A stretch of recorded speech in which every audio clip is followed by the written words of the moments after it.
Lighting is about shape. When I say light, I mean shaping the image, creating contrast. And many times, what it takes is to notice your surroundings and to think about what you're doing. We're talking about how to light B-roll.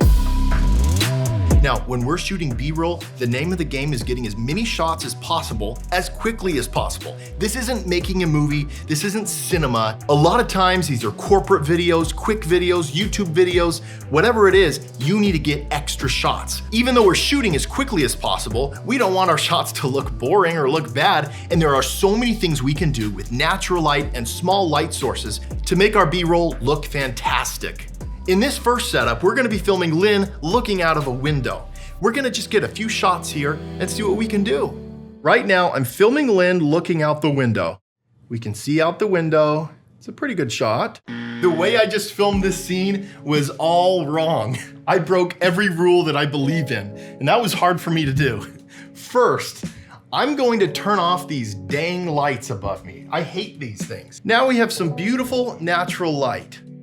So Lynn, you're looking out the window, you're thinking about something, you're contemplating, maybe put your hand through your hair or something, or look down, then look up. Okay, what I'm doing right here is this curtain's right here.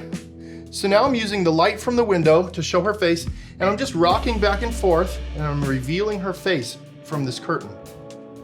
Gives a little bit of interest to the shot. All we've done is use the natural window light. Now, if you have a very focused and responsible assistant, they'll be able to, what the? Oh, we're the chosen one! You're gonna use the arm that's closest to her, so the other arm, yep, and you're gonna put it over her, and you're gonna go as far low as you can without being in the shot. You're still not in the shot, now stop. Now, with that backlight, we have an even more interesting image. We've created more depth. We're separating her from that background more. I'm having some issues with this shot right now. I don't like the black fridge right behind her face. So I'm going to open up the room right behind her and do some investigation work. This window is casting light in here. That's a good thing. I'm going to open up this. Now we have another whole light source. So what I've done is I've pulled Lynn away from the whole counter because I'm on a long lens. We don't even see that. So now I can see outside of the room. I have Alex with a backlight right behind her, like the backlight's coming from that room. And so it looks a lot better.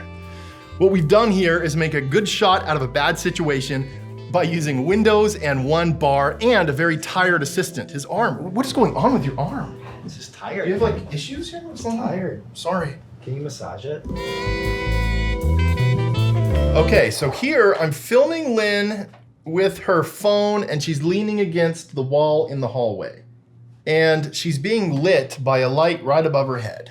I have not touched the light in the scene. I have not augmented anything. I'm being lazy and I'm just filming her. That was too easy. I need to be trying harder here. So what we're gonna do is, again, turn off the lights. I don't like these things. Follow me over here, okay? I'm opening up doors. I'm making a space. What are you doing in there? Nothing. That's what it looks like without the backlight. And then when we turn it on, it looks like she's being lit from the bathroom. And Alex is just holding it up, way up there. That looks good. Lynn, I wanna see more of your screen. Can you point your phone there we go. What I'm doing now is I'm doing a close-up of her phone and the backlight's moving in even lower. Bring it lower, lower, and closer to her. There you go, stop. We're cheating that backlight in. He's moving it even closer than it was before. Now what I'm doing is I'm filming Lynn looking into the mirror. And Lynn, you're being contemplative. You're just looking at yourself like, who am I? Who am I? What's life all about? Okay, great stuff. So what's going on right now is she's being lit by these lights above her are lighting her, and it's warm and flat.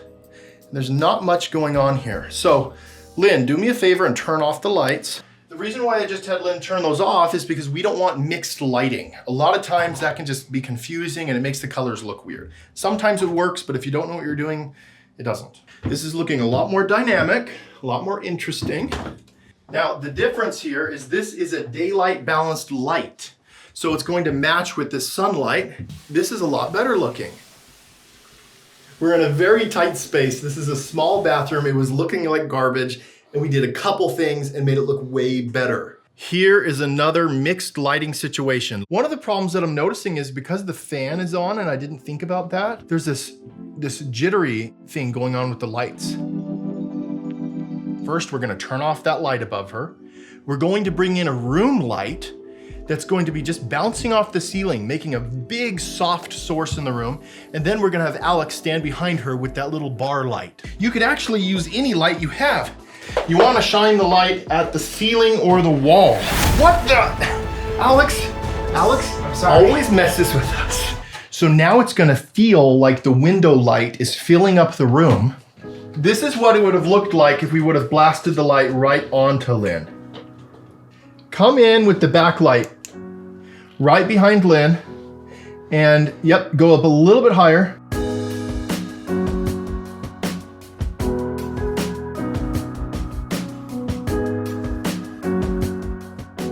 There are a few things we can do to make a big difference with lighting B-roll outside. Now, typically when we're lighting B-roll outside, the name of the game in terms of camera movement is using a gimbal.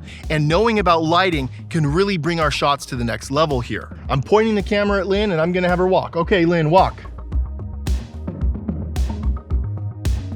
So what we did here is I didn't even think about lighting. I just pointed the camera at her and I went. That is not what you should be doing here. Now I'm going to pay attention to where I'm at. I'm going to look around.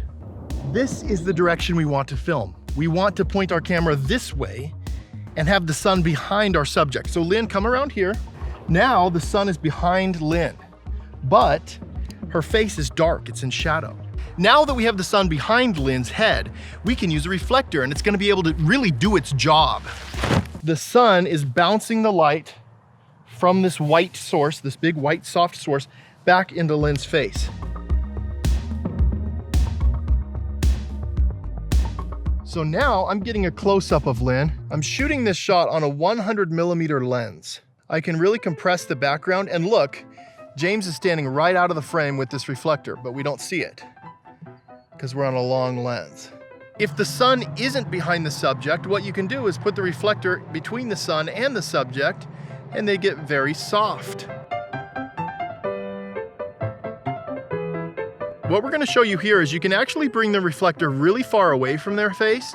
Right now it's about 15 feet away.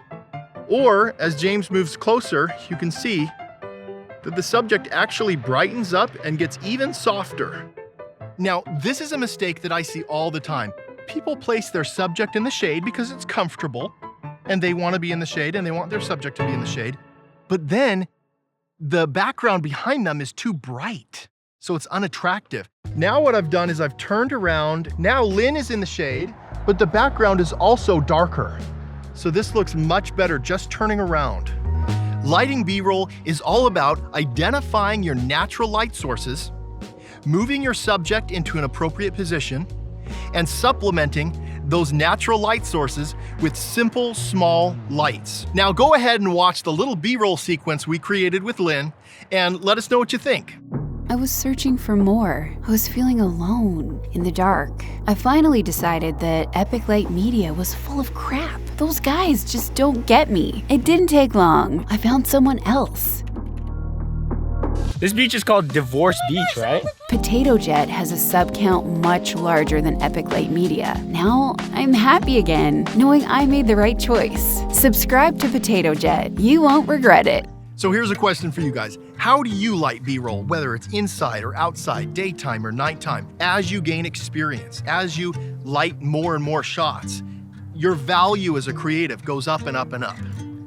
And people will be able to say, well, I'm gonna work with them because they have so many ideas. And those ideas come from experience. If you enjoyed watching this video, don't subscribe. We already have so many subscribers. It's absolutely ridiculous. So go ahead and subscribe to another YouTuber. This is a very special YouTuber. They have shaped our life in so many ways. This special YouTuber has affected my life personally in a myriad of ways. What's his name? We'll put that later on the screen.